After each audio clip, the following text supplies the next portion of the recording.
When we think about African Americans and Jews in the 20th century, they've had real commonalities, and the common ground has been a pursuit of small d democracy. And what I mean by small d democracy is a democratic society that is free of anti-black racism, of anti-Semitism, of sexism, of any kind of discrimination based on national creed or ethnic origin. And as we've expanded that small d democratic ethos, even things like physical disability, right? That's why we have the American with Disabilities Act.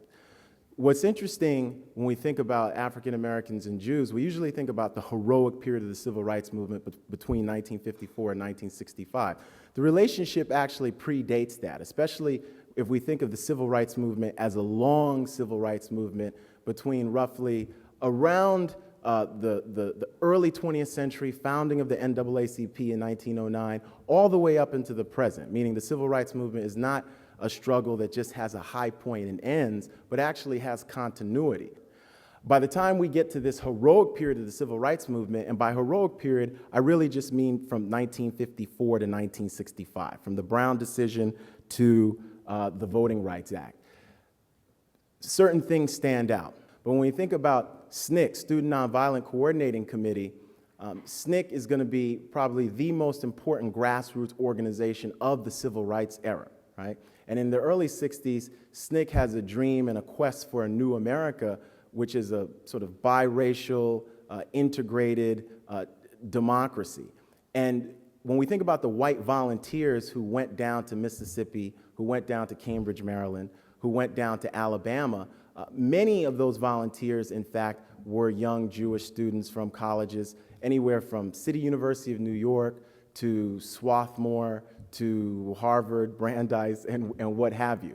And that's really an important legacy to remember. A lot of times when we talk about the tensions between the groups, we really don't talk about the fundamental common ground that occurred between those two groups. At the same time, I want to talk about divisions between African Americans and Jews historically. In a way, when we think about the civil rights movement talks about race transcendence. In the aftermath of the civil rights movement, when we think about the Black Power movement, we really do get more into a politics of, I don't want to say identity politics in a negative way, but a politics that really talks about power, race, and identity in really, really hard-hitting ways that at times upsets old allies. The Obama candidacy and really an Obama presidency potentially has real power to restore aspects of a relationship that was not necessarily as nostalgic as people may claim, but certainly in another historical context, there was much more common ground. Historically, Republicans have gotten, ever since Nixon, 20, 25% of the vote. It's driven Republicans crazy over the years as they see Jews becoming wealthier, in some ways becoming a little more conservative, although still to the left of the rest of the country, being very concerned about Israel, worried about flare-ups like Jesse Jackson and things like that in the Democratic Party. They've tried over and over again to sort of bring Jews in.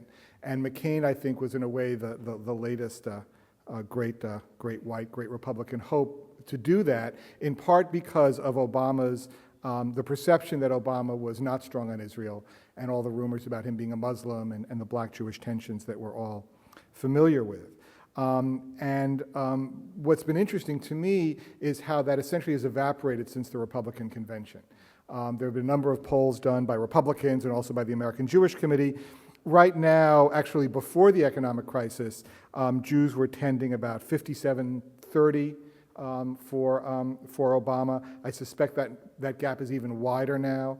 And when the votes are finally tallied, I think McCain will end up again with about 20 or 25% of the Jewish vote. And the question is why. One of them is sort of that perennial, sometimes politically incorrect statement that Nathan Glazer once made, which is that Jews live like Episcopalians, but they vote like Puerto Ricans. It is true that while Jews, have succeeded and by every sort of social demographic measurement should be voting Republican, should be becoming more conservative, they're not. And I think one reason for that, frankly, is cultural, and I think the Palin nomination really showed that. John McCain is not your typical Republican. And one of the things that has made him such a formidable candidate up until the past 3 or 4 weeks is that he was not closely tied to the right wing, to the evangelical wing of the Republican Party.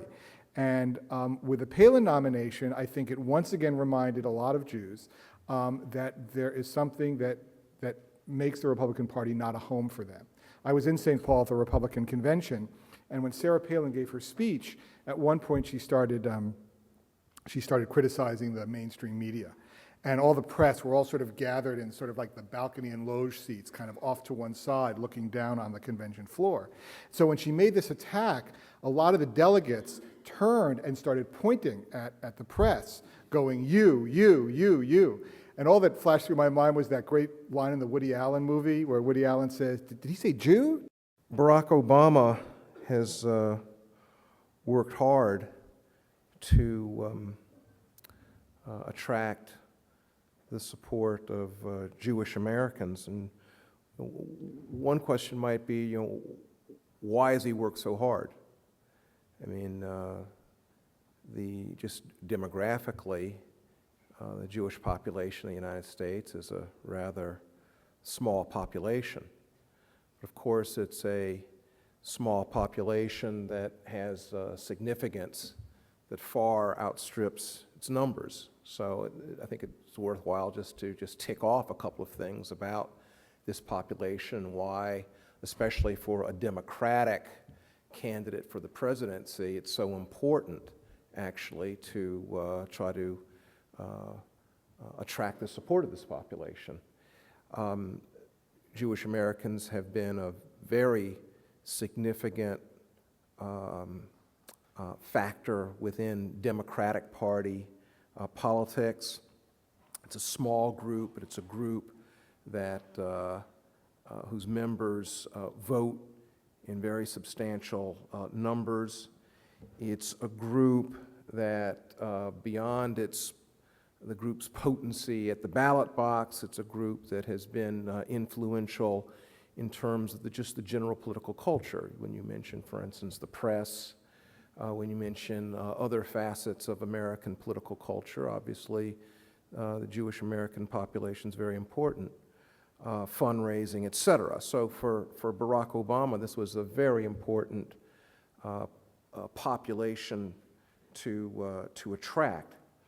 Now, what did he face? What are the difficulties? What are the burdens that he faced in getting the support of Jewish Americans? There are, I think, two in particular, at least there are going to be two that I'm going to focus on, and maybe there are others, but we can save those for the question and answer period afterwards. First, there's the whole question of Barack Obama's race. He's a black American, calls himself a black American, African American. And with respect to Jewish Americans, he's had to face two things. One is racial prejudice. There are certainly an appreciable number of Jewish Americans, white Jewish Americans, who are hesitant to vote for a black person to be president of the United States. And certainly there are any number of newspaper accounts that have made this point quite vividly. A second thing, and so, Barack Obama, his whole candidacy has been one very important thing, of course, that he's had to face and have to grapple with is the long tradition of Negrophobia in the United States. And one of the most remarkable things about where we stand today, it looks as though he has actually succeeded